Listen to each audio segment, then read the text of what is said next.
What's up guys, Houndish here, and today we're jumping in with some Destiny 2 news, and Bungie give yet more updates on the error codes, where they don't seem to be making an awful lot of progress, but we'll discuss that, as well as some of the changes that have dropped this week. And then Bungie start to tease future weapon updates, a possible return of the Gambit Breakneck auto rifle, and they'll also reveal new weapon changes in the TWID this week. Plus there are other minor details about future updates, and they indicate that there are some secrets yet to be found in Season of the Witch. Then we have a few other elements to discuss in the video today, so as always, if you guys enjoy it, a rating or sub down below are super helpful to me here on the channel, but otherwise, let's get into it. And so initially, a couple of updates from Bungie here. Firstly, Bungie Help said we're continuing to investigate ongoing error codes in Destiny 2, and more updates will be provided as they become available. And so the reset yesterday actually got off to a decent start, but I think within a couple of hours, players did start to experience some error codes. Of course, Bungie indicated a few days ago that these are related to DDoS attacks on their servers, but they haven't given us another official update just yet. Perhaps in the TWID this week, they'll go into a bit more depth and detail about what's going on and whether there are improvements that they can make. For the moment, we're simply having to hold out. I know some folks are even getting a bit fed up with the conversation, so all we can hope is that Bungie will give us a little more information and transparency about what can be done, but as always, it's something I'll keep you posted on.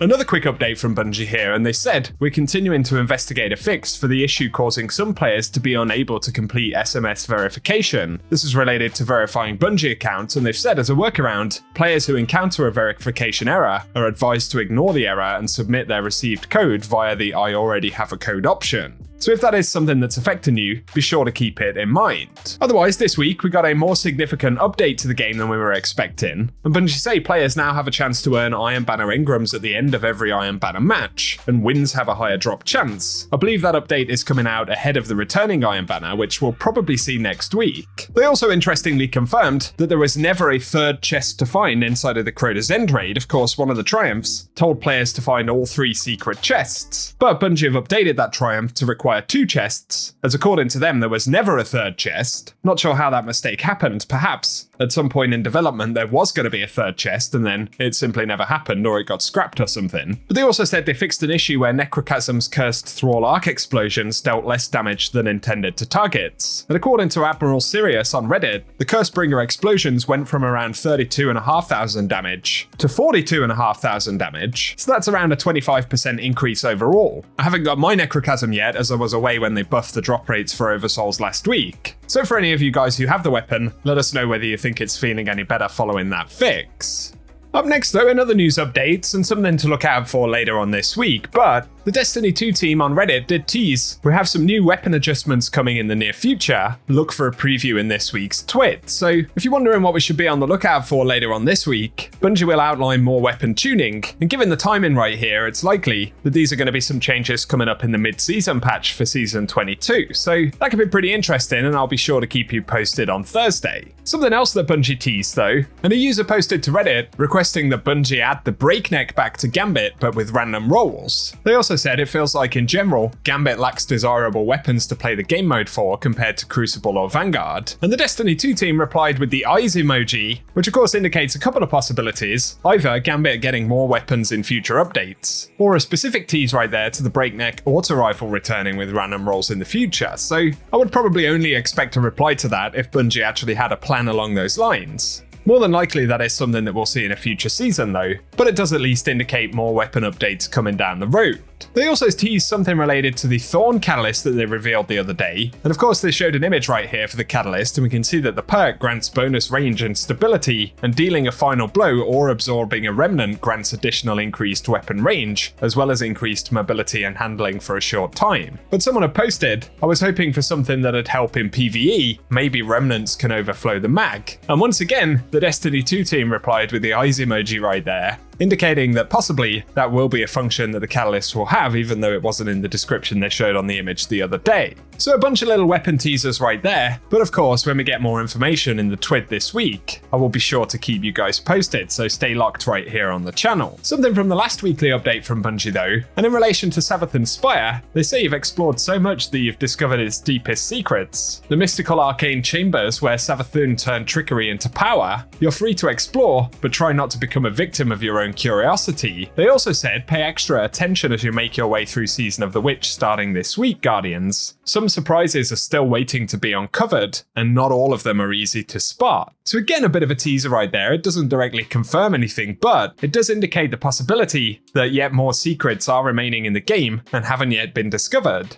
This week there is indeed a new triumph inside of the Imbaru engine, which is the strength test. Again, I'm playing a bit of catch up as I was away from home last week, but for any of you guys who progressed through that quest last week, if you want to complete the strength test, Esoteric has a video guide on it, so I'll link that in the description box below. And it seems likely that any future secrets this season will indeed be tied to the Imbaru engine. We also have the finale for the season quest next week, which will be the last few steps in the main sort of story portion, so it could potentially culminate in some interesting stuff next reset, but as always I will be sure to keep you posted. Up next though, a quick mention right here and something related to Crota's End, and one of the Bungie artists shared some of their VFX work on some of the vehicles for the Crota's End Master Raid. So just in case you haven't seen these in game yet, initially there is the exotic ship, and it has the same cool kind of holographic glows as the armor has. There's also a video clip showing off what that looks like in orbit right here, so pretty cool stuff. But additionally, there is the Sparrow for Crota's End. I actually think both of these look really cool. So just in case you haven't seen them in depth yet, there's a cheeky little preview of what they look like. The final thing I wanted to share right here though is a recap of the episodes reveal that Bungie made in the final Shape Showcase, and it talks about future content delivery for Destiny 2 in 2024. Bungie is saying these episodes will be bigger than seasons, of course only time will tell, but it's interesting now that the dust has settled to take some time to sort of recap over some of these major reveal sections, so if you want to check that out once again, we'll play it here at the end of the video. But for today guys, that's what we have to talk about in this one, so as always, if you've enjoyed it, a rating below really does help us out on the channel. Be sure as well to get subscribed so I can keep you posted with more Destiny content. But otherwise, I appreciate you guys tuning in today very much, and I will catch you all very soon. We're reaching the end of this 10-year journey. What comes next? The episodes, and the new way we're going to tell stories moving forward. What's really important about episodes is that it's a really big shakeup to what we've been doing. Instead of providing 4 seasons a year, you are going to get 3 larger episodes. And so the first 3 episodes in this coming year are called Echoes, Revenant, and Heresy. It's coming right after the final shape.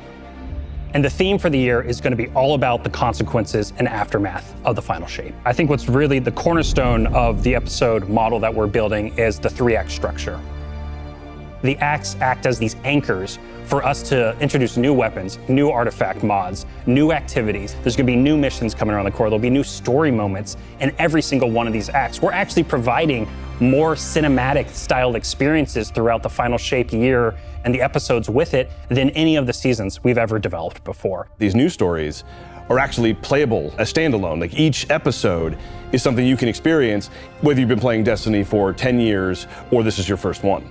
You're going to be able to basically enjoy them in any order you want to. I think the opportunity with this big epic moment is that we get to innovate the game. We get to move the game forward. It's all about change frequently. It's all about deeper story moments. It's all about more weapons, more loot, more often. And it really provides the team with a platform to go much deeper into the themes and fantasies and story of any individual episode as compared to the seasons you know of today. I'm so excited to see what the narrative team can do with this kind of new platform of storytelling. Episodes provides this awesome foundation for the future of Destiny. We're moving into the next stage of Destiny 2.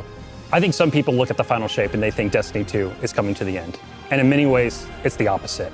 We're leaning in. We're putting the pedal to the metal. Episodes provide us a new, innovative way for players to engage with Destiny 2 throughout the year.